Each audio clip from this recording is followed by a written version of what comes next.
Hello. ഇന്നലെ രാത്രി നമ്മൾ കോഴിക്കുഞ്ഞുങ്ങളുടെ സൗണ്ട് കേട്ടിട്ട് പോയി നമ്മൾ വിരിക്കാൻ വെച്ച പെട്ടേ നോക്കിയപ്പോൾ 2 കുഞ്ഞുങ്ങൾ വിരിഞ്ഞിട്ടുണ്ടായിരുന്നു. 2 കുഞ്ഞുങ്ങൾ എന്തായാലും നല്ല ഹെൽത്തി ആണെന്ന് ഉറപ്പ് വരുത്തിയതിന് ശേഷം തിരിച്ച് നമ്മൾ ചൂട് കിട്ടാൻ വേണ്ടി പെട്ടയ്ക്ക് തന്നെ വെച്ച് കൊടുക്കുന്നുണ്ട്. ബാക്കി മുട്ടയും കൂടി വിരിയാനുള്ളത് കൊണ്ട് നമ്മൾ പിന്നെ പോയി കിടന്നുറങ്ങിയായിരുന്നു, രാവിലെ നോക്കാമെന്നും വെച്ച്. രാവിലെ എണീറ്റ് നമ്മൾ പുതുതായി മേടിച്ച കൊത്തുകോഴി കുഞ്ഞുങ്ങൾക്ക് ഇപ്പോൾ സ്റ്റാർട്ടർ ഫുഡ് കൊടുക്കുന്നതാണ് നിങ്ങൾ കാണുന്നത്.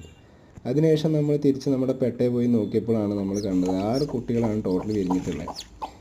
എന്തായാലും ഒരുത്തൻ ഇപ്പോൾ ജസ്റ്റ് വിരിഞ്ഞത് കൊണ്ട് അവൻ നല്ല നനഞ്ഞ് തുടുത്തിട്ടാണ് ഇരിക്കുന്നത്. അതിലിനിയുള്ളതാകെ 3 മുട്ടയാണ്. അതിലെന്തായാലും 2 മുട്ട കേട് വന്നതായിരുന്നു. ഇനി അതിലൊരു മുട്ടയും കൂടിയാണ് എന്തായാലും വിരിയുമെന്ന് ഉറപ്പുള്ളത്. അപ്പോൾ എന്തായാലും വിരിയാത്ത മുട്ടയും അതുപോലെ തന്നെ വിരിഞ്ഞ് തോടുകളൊക്കെ നമ്മൾ എടുത്ത് മാറ്റുന്നുണ്ട്.